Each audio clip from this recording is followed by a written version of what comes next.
ஐந்து கரத்தனை யானை முகத்தினை இந்தின் இளம்பரை போலும் ஈற்றனை நந்தி மகந்தனை ஞான கொழுந்தினை புந்தியில் வைத்தடி போற்றுகின்றேனே.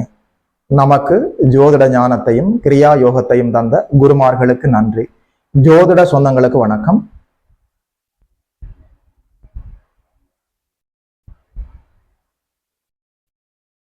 இன்றைக்கு இந்த பதிவில் துலாம் ராசிக்காரர்கள் தங்களுடைய வாழ்க்கை துணையாக இல்லற பந்தத்துக்குள் எந்த ராசிக்காரர்களை சேர்த்து கொள்ளலாம், எந்த ராசிக்காரர்களை சேர்த்து கொள்ள கூடாதுன்னு சொல்லி பார்க்கலாம். துலாம் என்று சொல்கிற போது சித்திரை, சுவாதி, விசாகம் நட்சத்திரங்கள் அங்கே உள்ளடங்கி இருக்கிறது. சுக்கிரனுடைய ஆட்சி வீடு, ஆண் வீடு. இந்த உலக செல்வங்கள், திருமணம், காதல், ஆண் பெண் ஒற்றுமை, இது போன்ற அடிப்படைகளுக்கு ஒரு கலை நயம், இந்த வாழ்க்கையை நல்லபடியாக அனுபவித்து வாழ வேண்டும் என்று சொல்லி உண்மையான ஏக்கத்தோடு காத்திருப்பவர்கள் துலாம் ராசிக்காரர்கள். மற்ற ராசிக்காரர்கள் வாழ்க்கை துணையை நல்லாக தேர்வு செய்கிறார்களோ இல்லையோ, நல்லபடியாக தேர்வு செய்கிறார்களோ இல்லையோ, நீங்கள் நன்றாக தேர்வு செய்ய வேண்டும், வாழ வேண்டும், நல்லபடியாக இந்த காதலை அனுபவிக்க வேண்டும் என்ற ஏக்கம் இயல்பாகவே உங்களுக்கு இருக்கும். வாழ்க்கை மீது ஒரு பிடிப்பு இருக்கும், இயல்பாக பிறப்பிலேயே இருக்கும். அதனால திருமண பந்தத்துல நீங்கள் கோட்டை விட்டு விடக்கூடாது. அடிப்படையில துலாம் ராசிக்காரர்கள் குருவினுடைய ராசிகளை இல்லற பந்தத்துக்குள் சேர்த்து கொள்ளாமல் இருப்பது நல்லது. இங்கே துலாம் என்று பார்க்கிற போது சுக்கராச்சாரியார், சுக்கர பகவான், இவர் அசுரகுரு, அங்கே குருநாதர், அவர் தேவகுரு. இப்ப குருவினுடைய ராசிகள் என்று சொல்கிற போது தனுசு, மீனம், நீங்கள் முடிந்த வரைக்கும் அவாய்ட் பண்றது நல்லது. அதிலும் குறிப்பாக தனுசு ராசி, அது ஒரு ஆண் ராசி. இங்கே துலாம், இது ஆண் ராசி. நிச்சயமாக துலாம் ராசியில் பிறந்தவர்கள் தனுசு ராசிக்காரர்களை திருமணம் செய்ய வேண்டாம். இல்லையா, துலாம் ராசியும் தனுசு ராசியும் சேர்ந்து வாழ்வதை நாங்களே பார்த்திருக்கிறோமே, நன்றாக இருக்கிறார்கள் தான். ஒருவருடைய பிறந்த ஜாதகத்துல நல்ல ஸ்கோர் பண்ணி இருந்தால், 2ஆம் இடம், 7ஆம் இடம், 8ஆம் இடம் நல்லபடியாக இருந்து, சுக்கிரன் செவ்வாய் நல்லபடியாக இருந்து, நல்ல தசாபுத்திகள் நடந்து நல்ல ஸ்கோர் பண்ணி இருந்தால் அவர்கள் யாரை திருமணம் செய்தாலும் நன்றாக இருக்குமே. இது ரொம்ப ரேர் கேசஸ். மெஜாரிட்டி என்று பார்க்கிற போது பெரும்பாலான நேரங்கள்ல துலாம் ராசிக்காரர்கள் தனுசு ராசிக்காரர்களை திருமணம் செய்யக்கூடாது, வாழ்க்கை நன்றாக இருக்காது. சரி, குருவனுடைய இன்னொரு வீடான மீன ராசிக்காரர்களை திருமணம் செய்யலாமா என்று பார்த்தால் நிச்சயமாக அதையும் திருமணம் செய்யாமல் விடுவது நல்லது. ஆனால் துலாம் ராசிநாதன் சுக்கிர பகவான் மீனத்தில் தான் உச்சமடைகிறார். திருமணம் செய்யவே கூடாதுன்னு சொல்ல முடியவில்லை. மீன ராசிக்காரர்களை துலாம் ராசிக்காரர்கள் திருமணம் செய்ய வேண்டிய சூழல் வந்தால் 1க்கு 2, 3 தடவை நல்லபடியா பொருத்தங்களை பார்த்து ஒரு கடைசி ஆப்ஷனாக வைத்துக் கொள்ளலாம். கண்டிப்பாக அவாய்ட் பண்ணியே ஆக வேண்டும் என்று சொன்னால் துலா ராசிக்காரர்கள் தனுசு ராசிக்காரர்களை திருமணம் செய்யக்கூடாது. 8ஆம் இடமாக வருகிற போது ரிஷபம் துலாத்துக்கு 8ஆம் வீடாக வருகிறது, சஷ்டாஷ்டகமாக வருகிறது. திருமணம் செய்து கொள்ளலாமா என்று கேட்டால் ராசிநாதன் சுக்கிர பகவான் 2 வீடுகளுக்குமே ராசிநாதனாக அங்கே ஆட்சி பெறுகிறார். அதனால கண்டிப்பாக துலாம் ராசிக்காரர்கள் ரிஷபராசிக்காரர்களை திருமணம் செய்யவே கூடாது என்று சொல்ல முடியாது. அதாவது கேன் அக்செப்ட், தேவை என்றால் பொருத்தங்களை பார்த்து செய்து கொள்ளலாம், அவாய்ட் பண்றது நல்லது.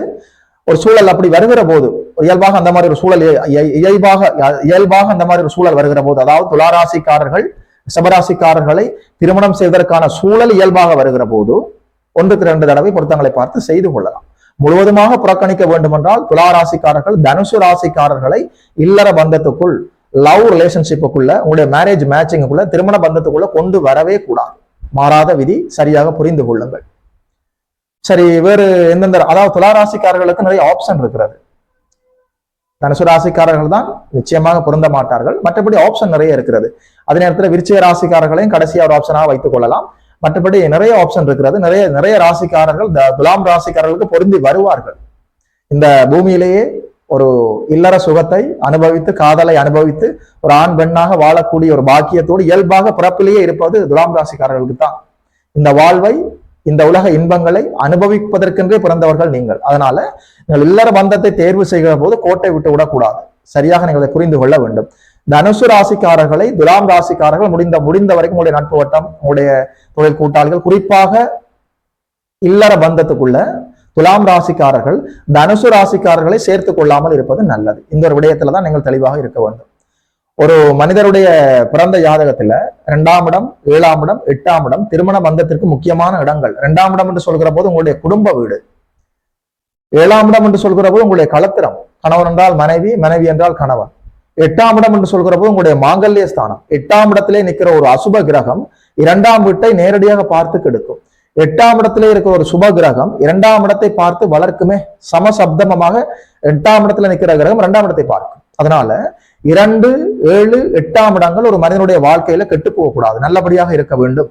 ஒரு மனிதனுடைய ஜாதகத்துல வயசு காலத்துல நல்ல யோக தசாபுத்திகளும் நடந்து 2, 7, 8ஆம் இடங்கள் கெட்டு போகாமல் 2, 7, 8ஆம் அதிபதிகளும் நன்றாக இருந்து வயசு காலத்துல கல்யாணம் பண்ற காலத்துல நல்ல தசாபுத்திகள் நடந்து அல்லது 3, 7, 11ஆம் இடங்கள் அதிபதிகள் சம்பந்தப்பட்ட தசாபுத்திகளும் நடந்தால் நிச்சயமாக அந்த மனிதருக்கு நல்ல திருமணம் நடக்கும்.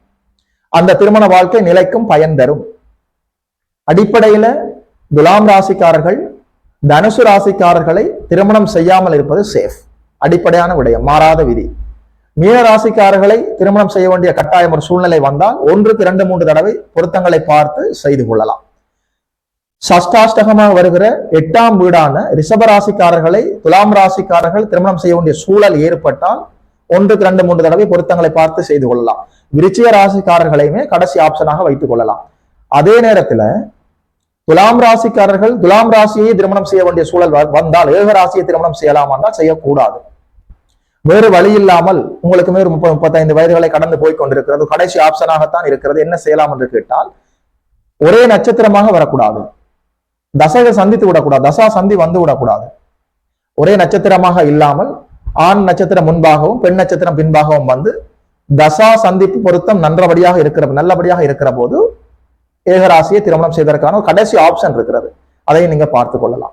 துளாராசியிலேயே பிறந்தால் நிச்சயமா திருமண பந்தம் என்று வருகிற போது, லவ் ரிலேஷன்ஷிப் என்று வருகிற போது, அதாவது மேரேஜ் மேட்சிங் என்று வருகிற போது இல்லற பந்தத்துக்குள்ள தனுசு ராசிக்காரர்களை துலாம் ராசிக்காரர்கள் இணைத்துக் கொள்ளாமல் இருப்பது நல்லது. உங்களுக்கு ஒரு கிளாரிபிகேஷன் கிடைத்திருக்கும் என்று நம்புகிறேன். வாழ்த்துக்கள். யோகி மதன் அஸ்ட்ரோ என்ற யூடியூப் சேனலை சப்ஸ்கிரைப் செய்திருக்கின்ற அனைத்து தோழர்களுக்கும் தோழிகளுக்கும் என் மனப்பூர்வமான நன்றிகள். பார்த்தவர்கள் உங்களுடைய நண்பர்களோடும் உறவினர்களோடும் பகிர்ந்து கொள்ளுங்கள். இது போல இன்னும் ஒரு அற்புதமான வீடியோவில் சந்திக்கிறோம். நமஸ்காரம்.